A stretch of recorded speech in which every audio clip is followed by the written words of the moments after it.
Well, good morning. This time I waited because I feel 555 is important. 4555, it is important to understand what I'm going to be talking about today. And this is the video, of course, for July 28. Money is created from value, not the other way around. Trying to help people understand how our economy really works, how money is created, has been one of my most difficult challenges. Let me explain again what value is. Value is in resources, creativity, and labor. Most people understand the first one, resources.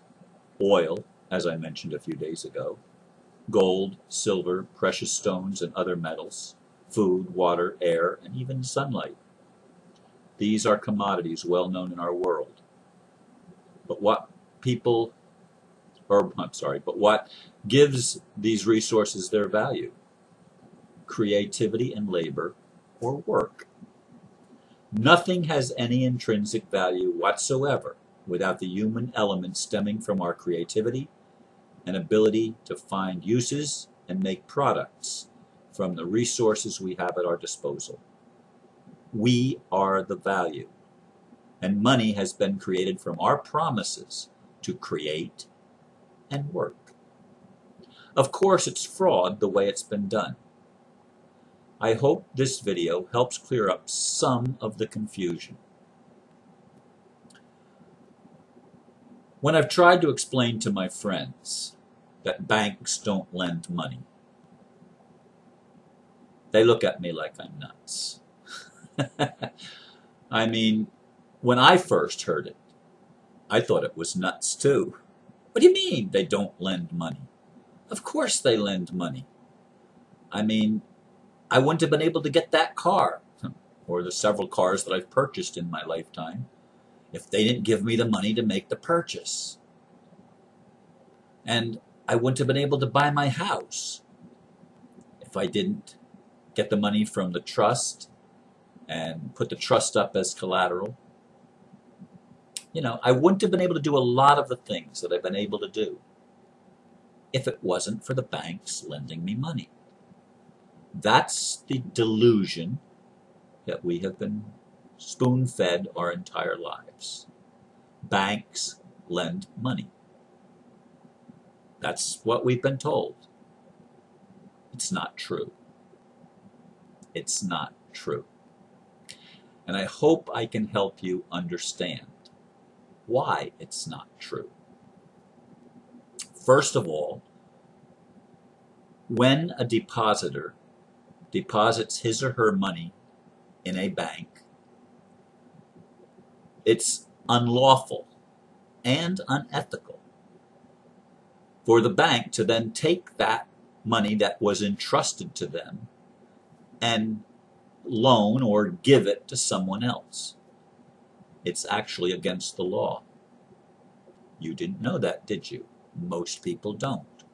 Most people believe that the bank is allowed to take people's money and loan it out to other people. Well, suppose you come back for your money, but it's been loaned out to other people. You don't have the money. They don't have the money to give you. Well, they didn't have the money to give the other people either, because money has been a fiction that has been created to represent real value. It represents value. It is not value itself. Again, value is in the commodities. I didn't mention in the commodities, it just came to my mind now, livestock, the animal kingdom, are also seen as commodities. Of course, plants, which is food. I covered that. I said food. Food is plants and animals. Some of you may not agree with that. I'm not going to get into that argument. In any case, in order for us to have what we need, we have to have a way of trading, of giving something. And money was created initially as a means of taking a representation of some product that we have, some actual commodity, rather than taking our cow to the market and trading it for food or milk or something like that. It was cumbersome. So it was easy to create money. But somewhere along the line, bankers thought, oh man, I've got all this money here and they're not all going to come and ask me for it at the same time. So I can start lending it out. And then they developed fractional reserve banking and all that other stuff. But listen to me here. Listen to me. Banks can't lend money, and money is fiction. But where then does money come from? Money comes from accepting something as value, accepting something for value. When you, quote, get a loan, where does the value come from? Again, value is in resources, creativity, and labor or work. Where does the value come from in that loan? It doesn't come from money, because money is only a representation of value. It's not value itself. Get that clear in your mind. Money is not value. It has no value other than our belief that it represents something of value. So now you're going into the bank and you're getting a loan. Here's something most people still don't know. In the current debt system of financial economy, in that debt system, something backs it. Now, the collateral accounts are backed by gold and silver. But in banking, in the fiat banking system, it's not gold and silver that back the money. It's the labor and creativity of the individual borrowing the money, being conned, tricked, deceived into thinking that their creativity and their work has no value. Again, we don't know who we are. And until we know who we are, we cannot create a better world. We have to realize that we are the value, because we are the ones that put work and creativity into making things out of our resources. We can make things out of water. We can use air. We can use sunlight even to create products that can convert this energy, these resources, into something that is useful for our living, for our existing, for our being. We can create something with it. The value is in what we do with resources. And money, again, is only a representation of resources and the value of our creativity. So I've said it before, and I'm going to repeat it again. When you get a loan, the thing that's of value, the only thing that's of a value in that transaction is your signature and promise to work. Now, it says to repay. No. You're promising to create something artificial, money, and pay money back, but that's only representations. The value in that loan is your promise to work, create, to use your talents, gifts, and abilities to produce something with it. That's measured in this case in pieces of paper or money. But it's the piece of paper with your signature that becomes the actual, or that is, not becomes, is the actual money. That is a negotiable instrument, and the way it's been working in our world is that negotiable instrument is taken immediately after you sign it. It's counted as an asset by the person you give it to, i.e. the bank or lending institution. They take it and deposit it on in their records as an asset. If it's a $100,000 mortgage, for example, You've just given them $100,000. Under fractional reserve banking, which was loosened a whole lot in the 1980s and 90s, under that financial structure, they were allowed before that time to multiply that times 10. So that became $1 million you just gave them that they're now able to do business with. And this is how the derivatives keep expanding and expanding and expanding. I mean, you give them something, they multiply it times 10 that has no value. It's just numbers in a computer or on a ledger, on a balance sheet somewhere. Just numbers. They're just numbers. It's a representation of value, and this makes our value go up. You see, it's not inflation. It makes our value even more valuable to them because now they're inflating our value. So we're becoming more and more valuable, richer and richer and richer, all the while they're convincing us that we're poorer and poorer and poorer, and the only ones that get richer and richer and richer are the ones that know about the game and use it to their advantage and everyone else's disadvantage. The negotiable instrument is the value in that transaction of the loan, whether it's a mortgage, a car loan, a student loan, whatever it's for, home improvement, whatever it's for, the value is in your labor, your willingness to work. Now, let's turn it around. Let's say the bank told us, well, thank you. We're going to help build the economy so that that humanity and our culture and our society can be enriched. We're going to take your labor and we're going to say, yes, you can go ahead and get that house. You can go ahead and get that house because you need a house and you deserve a house. And we're going to help, we're going to provide a service of expanding your value so that it can bless the whole world. It can change the whole world and make everybody wealthier, to make everybody enriched and more empowered. Because we're now telling the truth. The banks are now serving us. Money is now serving us. They're creating money, tokens, representations of value.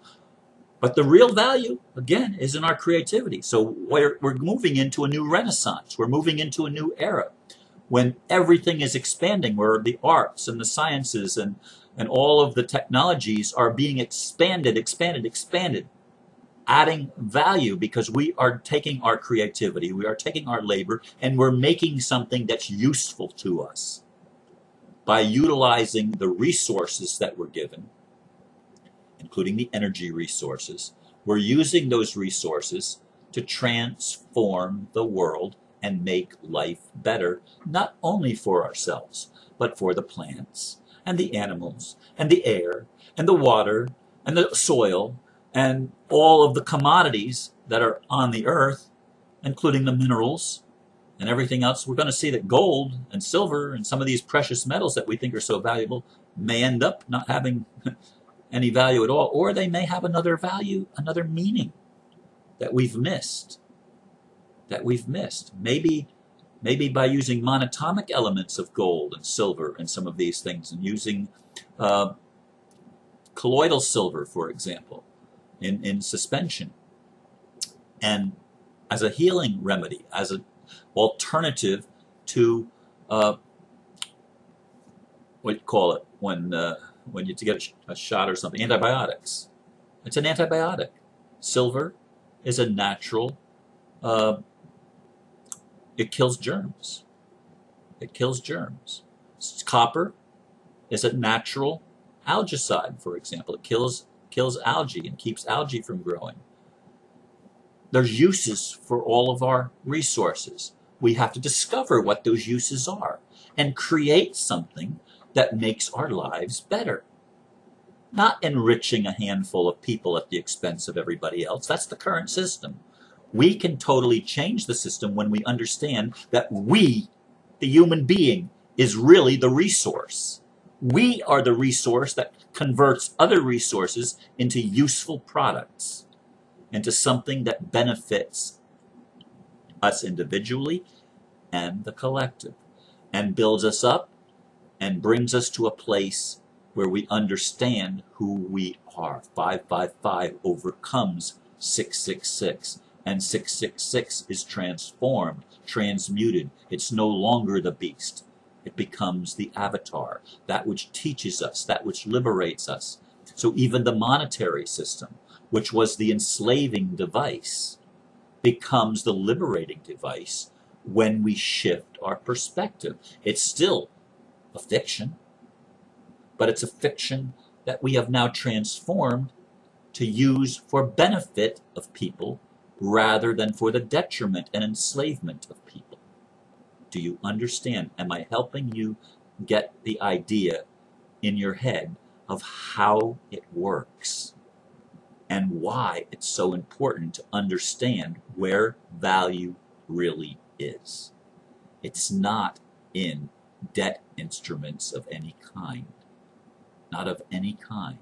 If we're going to move into the golden age, we have to get back to a resource-based economy and a creative economic structure that encourages and not subjects people to some kind of rules and regulations that thwart their creativity and don't even allow certain technologies and certain products that they develop to be utilized for the greater good of all, because there's only a handful of people in the current system that want to control it for their own benefit. Do you understand what I'm telling you? Are you able to get it? It doesn't matter who the controllers are. If you don't see yourself as having value, you are doing yourself a disservice, and you're not seeing the truth about who you are. You're believing the lie that the system, the matrix, has imposed upon you. Do you understand that all of the value in any contract is in the value that each person provides? Each person is giving something and getting something in any valid contract. Corporate contracts are invalid because they lie. They misplace the value. They make you believe that the value is in the fiction, not in the real thing that it is.